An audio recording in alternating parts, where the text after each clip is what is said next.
Hey guys, it's Alex from EDD, and today we're going to be looking at some more trig derivatives. In the last couple videos, we've derived the sine and cosine functions, and today I want to look at basically the rest of them. So like tangent, cotangent, secant, cosecant, and all that good stuff. So the first new trig function we're going to be looking at is the tangent function, tangent of x. And I'm going to be honest, the first time I was learning the derivatives of these other trig functions, I didn't really know where to go because I didn't see how we could apply the basic differentiation rules we've learned already to a function like tangent. But then I learned that you can actually split tangent into two parts, right? Like, what is the definition of tangent? It's sine x over cosine x, right? So taking the derivative of a function like tangent, so d dx of tan x, is equivalent to saying we want to take d dx of sine x over cosine x. And we learned last video, this is just an example of the quotient rule. And the quotient rule is one of those basic differentiation rules, and it's actually pretty easy to use.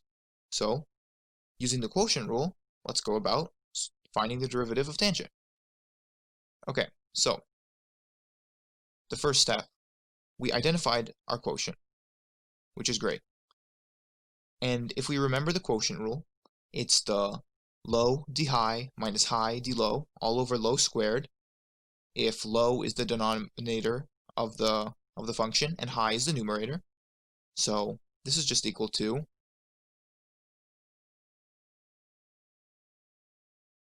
cosine x times the derivative of sine x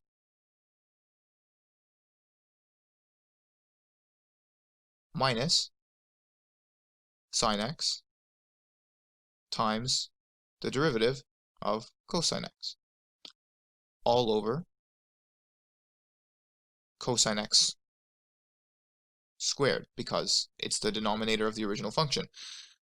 And if we simplify this, we have cosine x times, so the derivative of sine x is just, well, cosine x, and then minus sine x times the derivative of cosine x, and the derivative of cosine x is negative sine x, so we have negative sine x times negative sine x, so that's positive sine x times sine x all over cosine x squared.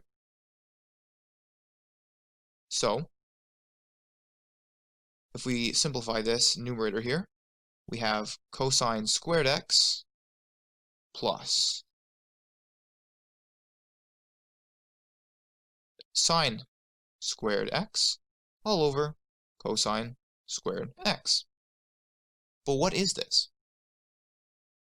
Cosine squared x plus sine squared x. We know what this is, right? That's the Pythagorean identity. Cosine squared x plus sine squared x equals 1. And what is 1 over cosine squared x? That's also an identity. So the derivative of tangent is just equal to 1 over cosine squared x, or secant squared x. See, that's not that bad, is it? So now that we've done tangent of x, I want to look at the derivative of the secant function, so secant of x. Once again, we kind of know that we want to convert secant x into one of its alternative forms, like we did with the tangent function, to make it a lot easier to apply the derivative. And I'm actually going to tell you now that every single one of these other trig functions, the derivatives of them are going to be taken using the quotient rule, so just look for a quotient. And in our case, the derivative of secant x is equivalent to saying the derivative of 1 over cosine x, because secant x equals 1 over cosine x. So once again, we apply the quotient rule, and we have low d high minus high d low all over low squared. I'm going to go progressively faster on each of these examples because you should be getting more and more used to the quotient rule the more examples you see it. So we have low, so cosine x times d high times the derivative of, 1 minus the derivative of cosine times 1 all over cosine squared x. So this is considerably more simple than our other example because, well, we have a 1 on the numerator, which makes things super easy. So we can rewrite this as,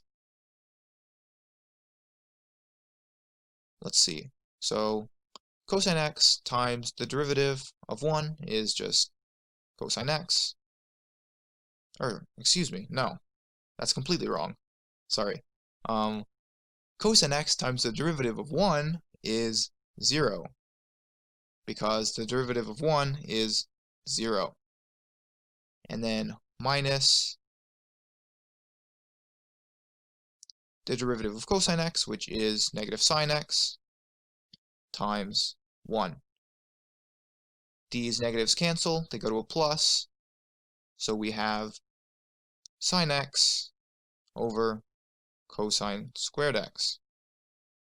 And you can leave it in this form, sine x over cosine x squared, but oftentimes it's rewritten as, well, okay, so you split up this division into sine x over cosine x times 1 over cosine x, and we know 1 over cosine x is just a secant function, so this is secant x, and sine x over cosine x, we saw that in our previous example, and that's just tangent x.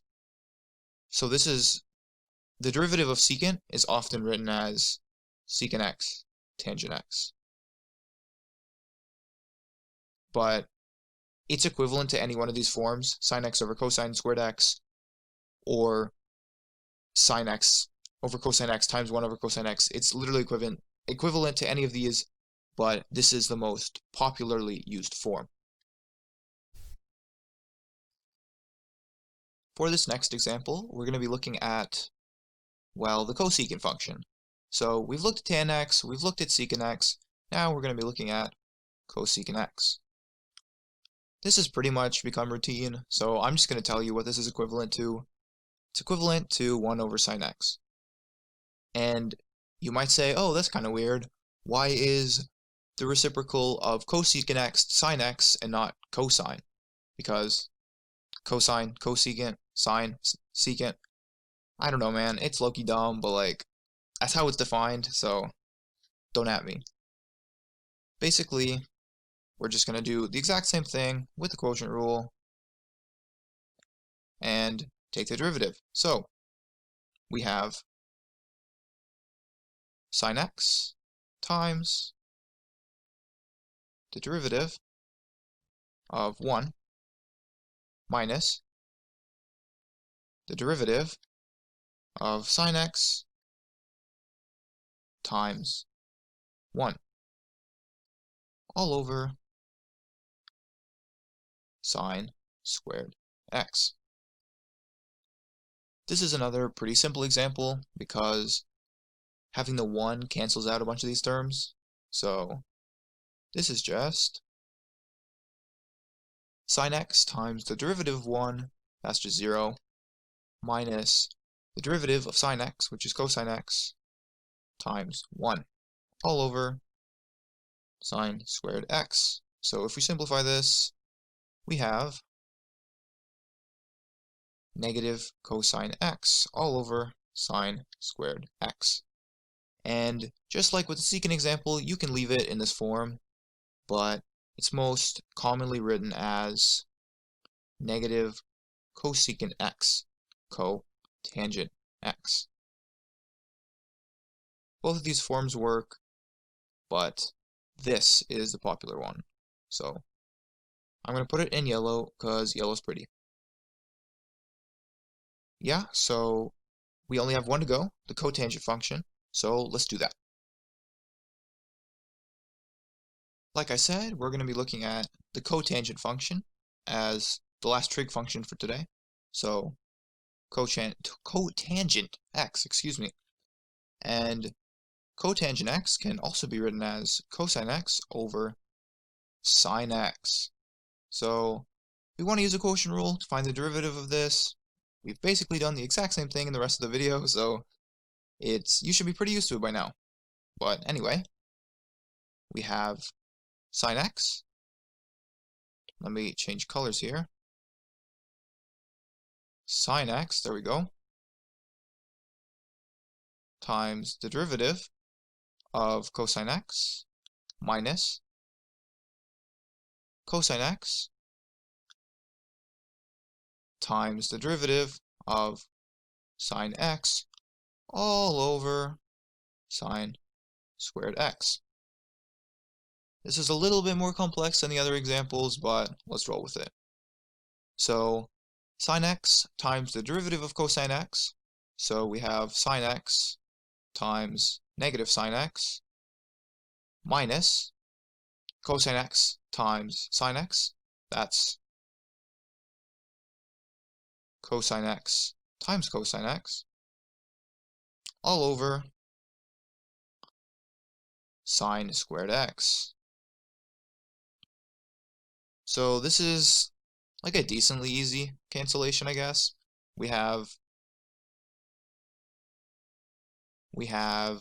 negative sine squared x minus cosine squared x all over sine squared x. So how do we simplify this? This is just pretty much using the Pythagorean identity again, except it's not sine squared x plus cosine squared x equals 1. It's just a little bit of a manipulation of it, but still pretty simple. So we can just write this as negative 1 over sine squared x, because instead of adding the sine squared and cosine squared functions, we're subtracting them.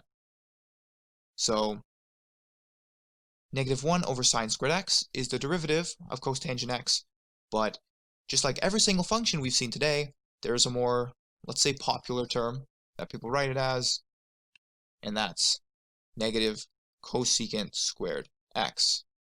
So the derivative of cotangent x is negative cosecant squared x. That's all I got for today. Thanks for watching.